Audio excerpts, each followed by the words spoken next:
जय सिया राम। उत्तर प्रदेश की राज्यपाल आनंदीबेन पटेल, राष्ट्रीय स्वयंसेवक संघ के परम पूजनीय सरसंघ चालक डॉक्टर मोहन भागवत जी, उत्तर प्रदेश के मुख्यमंत्री योगी आदित्यनाथ जी, श्री राम जन्मभूमि तीर्थ क्षेत्र ट्रस्ट के अध्यक्ष पूज्य महंत नृत्य गोपाल दास जी, पूज्य संत समाज, यहां पधारे सभी भक्तगण, देश और दुनिया से इस ऐतिहासिक पल के साक्षी बन रहे कोटि कोटि राम भक्त, देवी और सज्जनों, आज अयोध्या नगरी भारत की सांस्कृतिक चेतना के एक और उत्कर्ष बिंदु की साक्षी बन रही है। आज संपूर्ण भारत, संपूर्ण विश्व राममय है।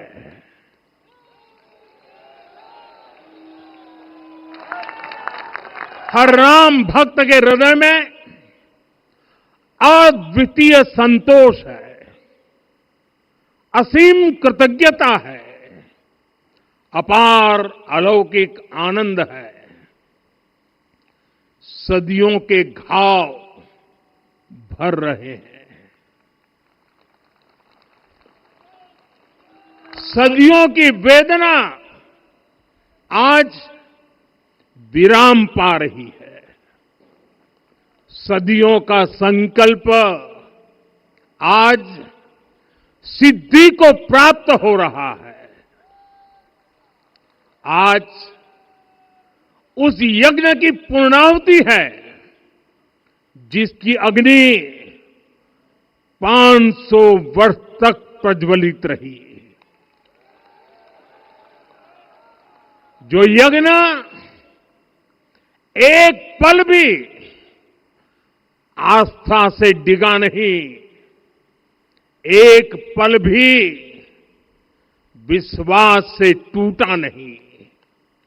आज भगवान श्री राम के गर्भगृह की अनंत ऊर्जा, श्री राम परिवार का दिव्य प्रताप इस धर्म ध्वजा के रूप में इस दिव्यतम भव्यतम मंदिर में प्रतिष्ठापित हुआ है।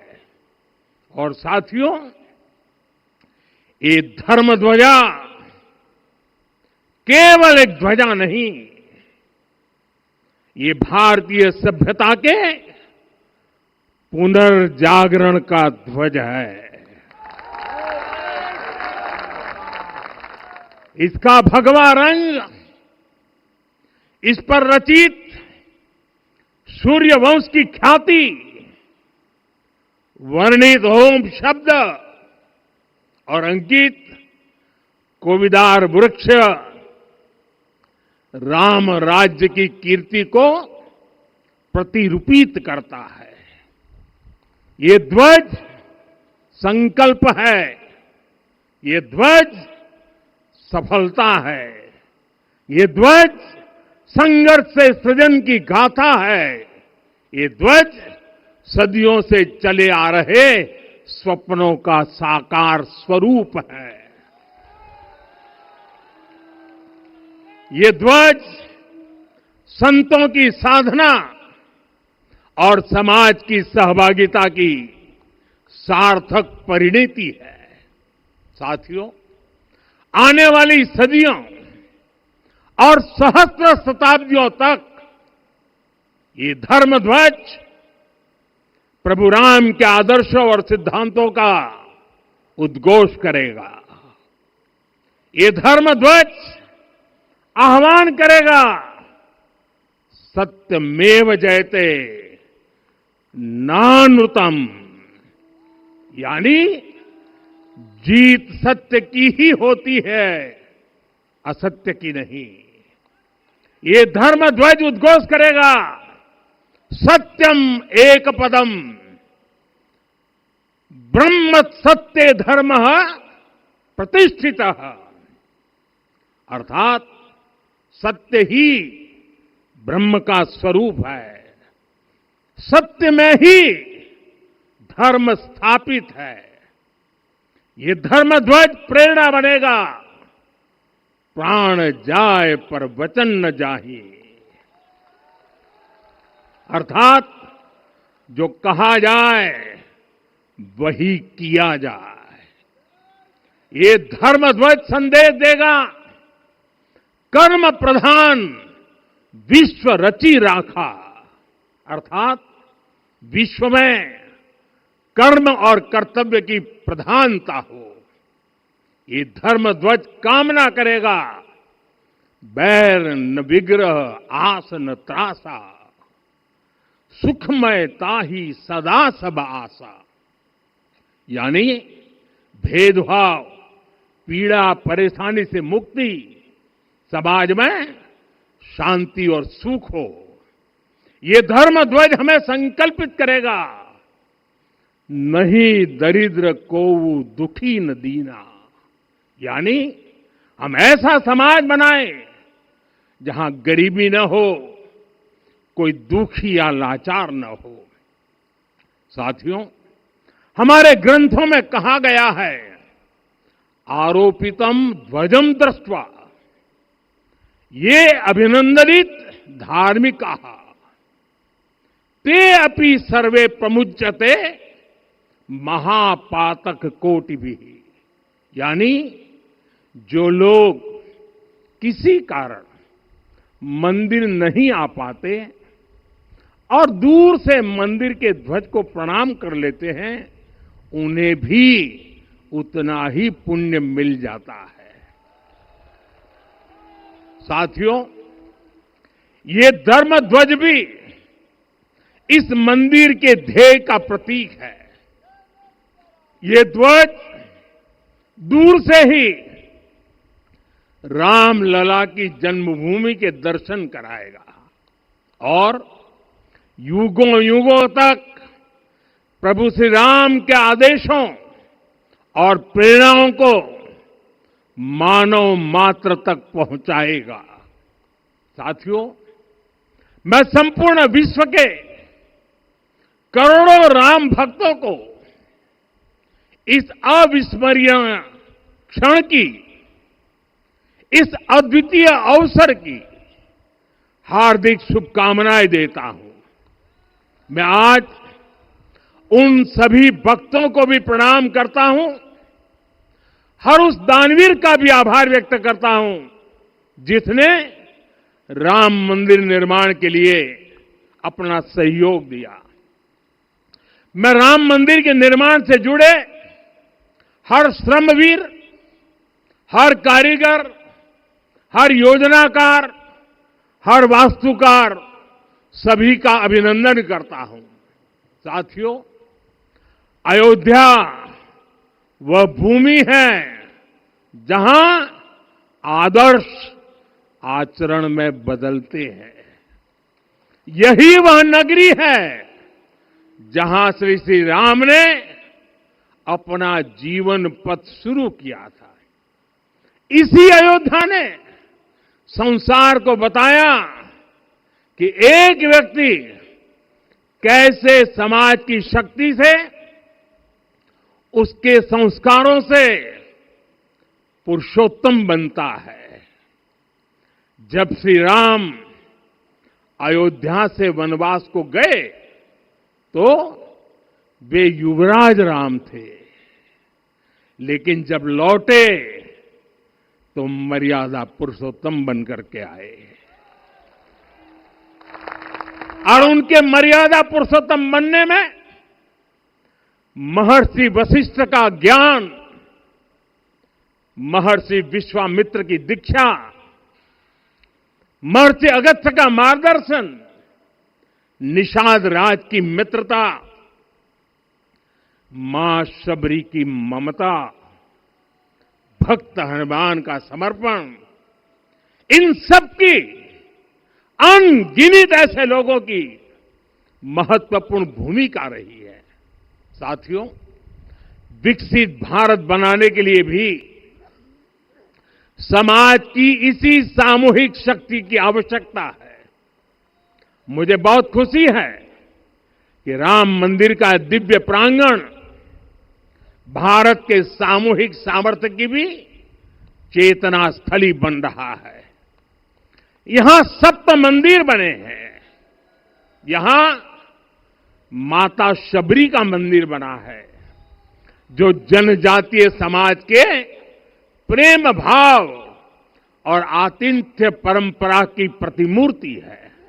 यहां निषादराज का मंदिर बना है। ये उस मित्रता का साक्षी है जो साधन नहीं, साध्य को, उसकी भावना को पूजती है। यहां एक ही स्थान पर माता अहिल्या है, महर्षि वाल्मीकि है, महर्षि वशिष्ठ है, महर्षि विश्वामित्र है, महर्षि अगस्त्य है और संत तुलसीदास है। रामलला के साथ साथ इन सभी ऋषियों के दर्शन भी यहीं पर होते हैं। यहां जटायु जी और गिलहरी की मूर्तियां भी हैं, जो बड़े संकल्पों की सिद्धि के लिए हर छोटे से छोटे प्रयास के महत्व को दिखाती है। मैं आज हर देशवासी से कहूंगा कि वो जब भी राम मंदिर आए तो सप्त मंदिर के दर्शन भी अवश्य करें।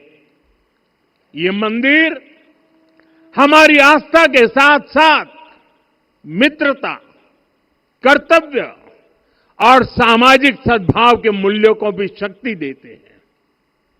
साथियों, हम सब जानते हैं, हमारे राम भेद से नहीं, भाव से जुड़ते हैं। उनके लिए व्यक्ति का कुल नहीं, उसकी भक्ति महत्वपूर्ण है। उन्हें वंश नहीं, मूल्य प्रिय है। उन्हें शक्ति नहीं, सहयोग महान लगता है। आज हम भी उसी भावना से आगे बढ़ रहे हैं। पिछले 11 वर्षों में महिला, दलित, पिछड़े, अति पिछड़े, आदिवासी, वंचित, किसान, श्रमिक, युवा, हर वर्ग को विकास के केंद्र में रखा गया है। जब देश का हर व्यक्ति, हर वर्ग, हर क्षेत्र सशक्त होगा, तब संकल्प की सिद्धि में सबका प्रयास लगेगा और सबके प्रयास से ही 2047 जब देश आजादी के 100 साल मनाएगा, हमें 2047 तक विकसित भारत का निर्माण करना ही होगा। साथियों, रामलला की प्राण प्रतिष्ठा के ऐतिहासिक अवसर पर मैंने राम से राष्ट्र के संकल्प की चर्चा की थी। मैंने कहा था कि हमें आने वाले 1000 वर्षों के लिए भारत की नींव मजबूत करनी है। हमें याद रखना है, जो सिर्फ वर्तमान का सोचते हैं वो आने वाली पीढ़ियों के साथ अन्याय करते हैं। हमें वर्तमान के साथ साथ भावी पीढ़ियों के बारे में भी सोचना है, क्योंकि हम जब नहीं थे ये देश तब भी था, जब हम नहीं रहेंगे ये देश तब भी रहेगा। हम एक जीवंत समाज है, हमें दूरदृष्टि के साथ ही काम करना होगा। हमें आने वाले दशकों, आने वाली सदियों को ध्यान में रखना ही होगा। और साथियों, इसके लिए भी हमें प्रभु राम से सीखना होगा। हमें उनके व्यक्तित्व को समझना होगा। हमें उनके व्यवहार को आत्मसात करना होगा। हमें याद रखना होगा, राम यानी आदर्श, राम यानी मर्यादा, राम यानी जीवन का सर्वोच्च चरित्र, राम यानी सत्य और पराक्रम का संगम। दिव्य गुणे शक्र समो रामः सत्य पराक्रमः। राम यानी धर्म पथ पर चलने वाला व्यक्तित्व। रामः सत्पुरुषो लोके सत्यः सत्यपरायणः। राम यानी जनता के सुख को सर्वोपरि रखना, प्रजा सुखत्वे चंद्रस्य। राम यानी धर्म और क्षमा का दरिया। वसुधाया क्षमा गुणे है। राम यानी ज्ञान और विवेक की पराकाष्ठा। बुद्धया बृहस्पते तुल्य। राम यानी कोमलता में दृढ़ता। मृदु पूर्वज भाषते। राम यानी कृतज्ञता का सर्वोच्च उदाहरण। कदाचन नोपकारेण कृति नैकेन तुष्यति। राम यानी श्रेष्ठ संगति का चयन। शीला वृद्धे ज्ञान वृद्धे वयोवृद्धे च सज्जनै। राम यानी विनम्रता में महाबल। वीर्यवान च वीर्येण महता स्वेन विस्मितः। राम यानी सत्य का अडिग संकल्प। न च अनुत्र कथो विद्वान। राम यानी जागरूक, अनुशासित और निष्कपट मन। निस्तिंद्र अपम्रत च स्वदोष परदोषवित। साथियों, राम सिर्फ एक व्यक्ति नहीं, राम एक मूल्य है, एक मर्यादा है, एक दिशा है। अगर भारत को साल 2047 तक विकसित बनाना है, अगर समाज को सामर्थ्यवान बनाना है, तो हमें अपने भीतर राम को जगाना होगा। हमें अपने भीतर के राम की प्राण प्रतिष्ठा करनी होगी। और इस संकल्प के लिए आज से बेहतर दिन और क्या हो सकता है। साथियों, 25 नवंबर का यह ऐतिहासिक दिन अपनी विरासत पर गर्व का एक और अद्भुत क्षण लेकर आया है। इसकी वजह है धर्म ध्वजा पर अंकित कोविदार वृक्ष। ये कोविदार वृक्ष इस बात का उदाहरण है कि जब हम अपनी जड़ों से कट जाते हैं तो हमारा वैभव इतिहास के पन्नों में दब जाता है। साथियों, जब भरत अपनी सेना के साथ चित्रकूट पहुंचे तो लक्ष्मण ने दूर से ही अयोध्या की सेना को पहचान लिया। ये कैसे हुआ, इसका वर्णन वाल्मीकि जी ने किया है।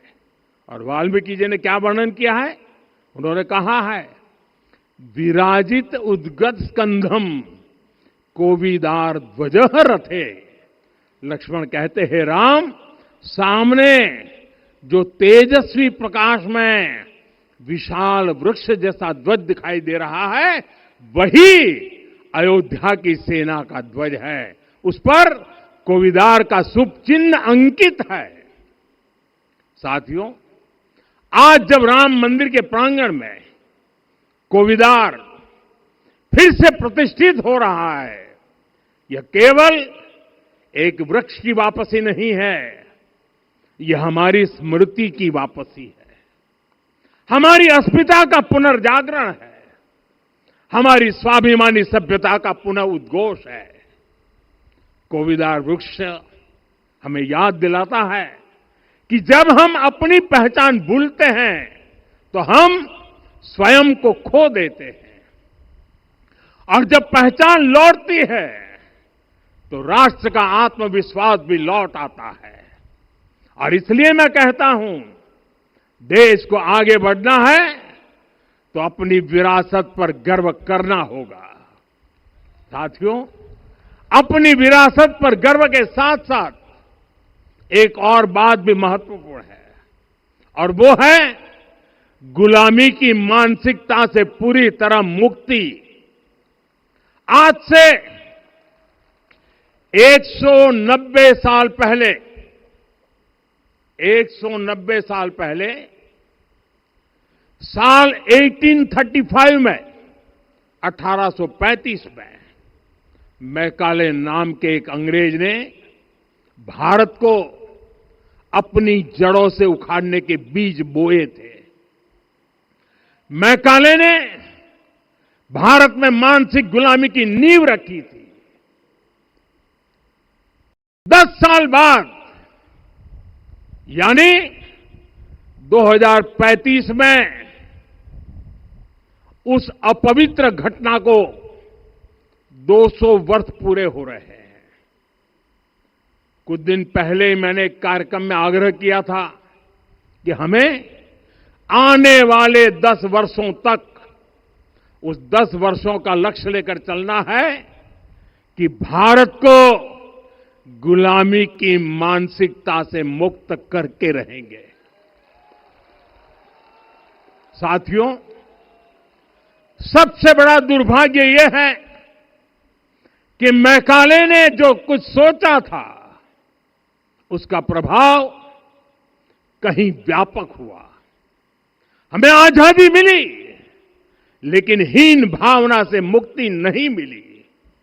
हमारे यहां एक विकार आ गया कि विदेश की हर चीज, हर व्यवस्था अच्छी है और जो हमारी अपनी चीजें हैं उनमें खोट ही खोट है। साथियों, गुलामी की यही मानसिकता है जिसने लगातार यह स्थापित किया। हमने विदेशों से लोकतंत्र लिया। कहा गया कि हमारा संविधान भी विदेश से प्रेरित है, जबकि सच ये है कि भारत लोकतंत्र की जननी है, मदर ऑफ डेमोक्रेसी है। लोकतंत्र हमारे डीएनए में है। साथियों, अगर आप तमिलनाडु जाएंगे तो तमिलनाडु के उत्तरी हिस्से में उत्तीरमेरूर गांव है। वहां हजारों वर्ष पहले का एक शिलालेख है। उसमें बताया गया है कि उस कालखंड में भी कैसे लोकतांत्रिक तरीके से शासन व्यवस्था चलती थी, लोग कैसे सरकार चुनते थे। लेकिन हमारे यहां तो मैग्ना कार्टा की प्रशंसा का ही चलन रहा। हमारे यहां भगवान बसवन्ना, उनके अनुभव मंटपा की जानकारी भी सीमित रखी गई। अनुभव मंटपा यानी जहां सामाजिक, धार्मिक और आर्थिक विषयों पर सार्वजनिक बहस होती थी, जहां सामूहिक सहमति से निर्णय लिए जाते थे। लेकिन गुलामी की मानसिकता के कारण इस भारत की कितनी ही पीढ़ियों को इस जानकारी से भी वंचित रखा गया। साथियों, हमारी व्यवस्था के हर कोने में गुलामी की इस मानसिकता ने डेरा डाला हुआ था। अब याद करिए, भारतीय नौसेना का ध्वज सदियों तक उस ध्वज पर ऐसे प्रतीक बने रहे जिनका हमारी सभ्यता, हमारी शक्ति, हमारी विरासत से कोई संबंध नहीं था। अब हमने नौसेना के ध्वज से गुलामी के हर प्रतीक को हटाया है। हमने छत्रपति शिवाजी महाराज की विरासत को स्थापित किया है। और ये सिर्फ एक डिजाइन में बदलाव नहीं हुआ, ये मानसिकता बदलने का क्षण था। ये वो घोषणा थी कि भारत अब अपनी शक्ति अपने प्रतीकों से परिभाषित करेगा, न कि किसी और की विरासत से। और साथियों, यही परिवर्तन आज अयोध्या में भी दिख रहा है। साथियों, ये गुलामी की मानसिकता ही है जिसने इतने वर्षों तक रामत्व को नकारा है। भगवान राम अपने आप में एक वैल्यू सिस्टम है। ओरछा के राजा राम से लेकर रामेश्वरम के भक्त राम तक और शबरी के प्रभु राम से लेकर मिथिला के पाहुन राम जी तक भारत के हर घर में, हर भारतीय के मन में और भारतवर्ष के हर कण कण में राम है। लेकिन गुलामी की मानसिकता इतनी हावी हो गई कि प्रभु राम को भी काल्पनिक घोषित किया जाने लगा। साथियों, अगर हम ठान ले अगले 10 साल में मानसिक गुलामी से पूरी तरह मुक्ति पा लेंगे और तब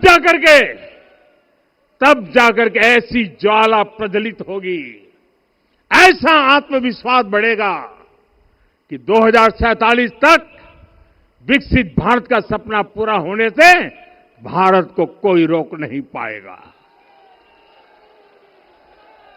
आने वाले 1000 वर्ष के लिए भारत की नींव तभी सशक्त होगी जब मैकाले की गुलामी के प्रोजेक्ट को हम अगले 10 साल में पूरी तरह ध्वस्त करके दिखा देंगे। साथियों, अयोध्या धाम में रामलला का मंदिर परिसर भव्य से भव्यतम हो रहा है और साथ ही अयोध्या को संवारने का काम लगातार जारी है।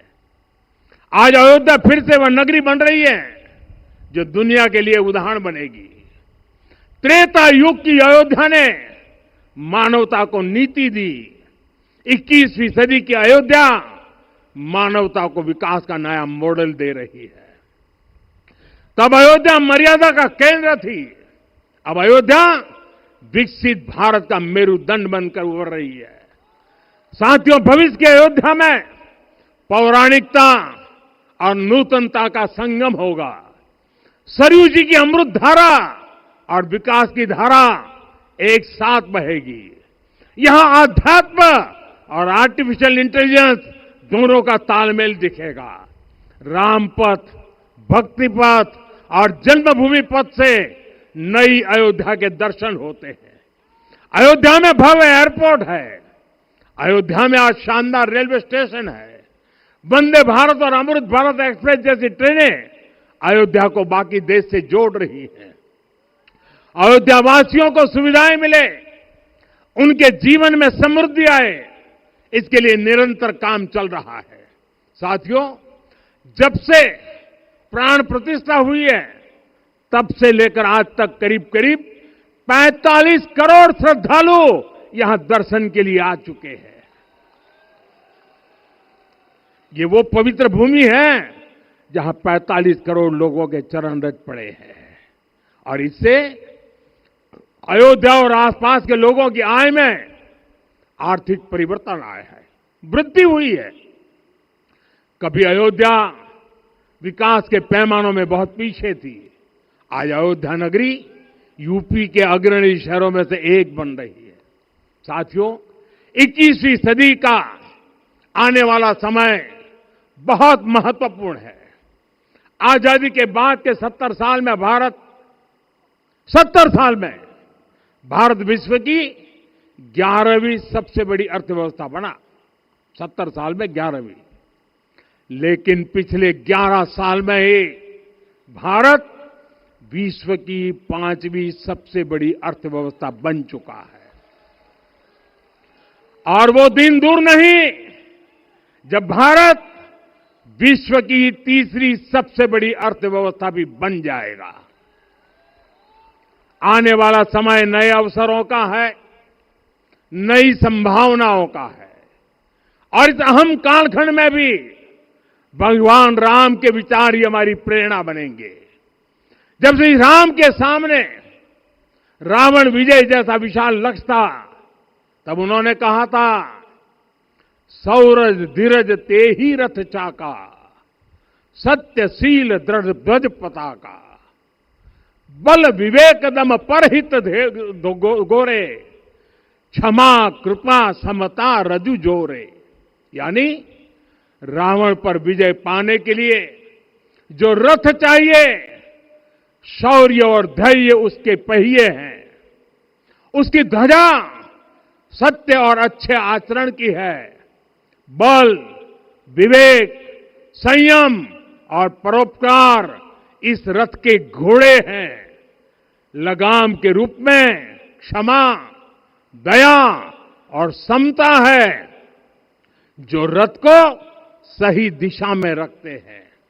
साथियों, विकसित भारत की यात्रा को गति देने के लिए ऐसा ही रथ चाहिए, ऐसा रथ जिसके पहिए शौर्य और धैर्य हो, यानी चुनौतियों से टकराने का साहस भी हो और परिणाम आने तक दृढ़ता से डटे रहने का धैर्य भी हो। ऐसा रथ जिसकी ध्वजा सत्य और सर्वोच्च आचरण हो, यानी नीति, नियत और नैतिकता से समझौता कभी न हो। ऐसा रथ जिसके घोड़े बल, विवेक, संयम और परोपकार हो, यानी शक्ति भी हो, बुद्धि भी हो, अनुशासन भी हो और दूसरों के हित का भाव भी हो। ऐसा रथ जिसकी लगाम क्षमा, करुणा और संभाव हो, यानी जहां सफलता का अहंकार नहीं और असफलता में भी दूसरों के प्रति सम्मान बना रहे। और इसलिए मैं आदरपूर्वक कहता हूं, ये पल कंधे से कंधा मिलाने का है, ये पल गति बढ़ाने का है। हमें वो भारत बनाना है जो राम राज्य से प्रेरित हो, और ये तभी संभव है जब स्वयं हित से पहले देश हित होगा, जब राष्ट्रहित सर्वोपरि रहेगा। एक बार फिर आप सभी को बहुत बहुत शुभकामनाएं देता हूं। जय सिया राम, जय सिया राम, जय सिया राम। माननीय प्रधानमंत्री जी, सरसंघ चालक जी अब यहां से विदा लेंगे। आप सब बंधु खड़े होकर उनके आगमन पर अपनी कृतज्ञता व्यक्त कर सकते हैं।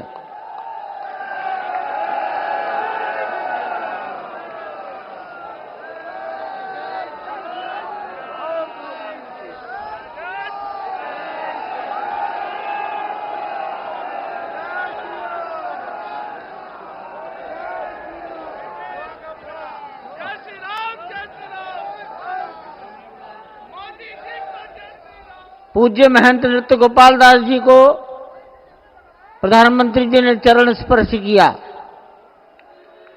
वो मंच से नीचे उतर रहे हैं, उत्तर की दिशा पर आएंगे। इस मंदिर के निर्माण में वर्ष 1949 में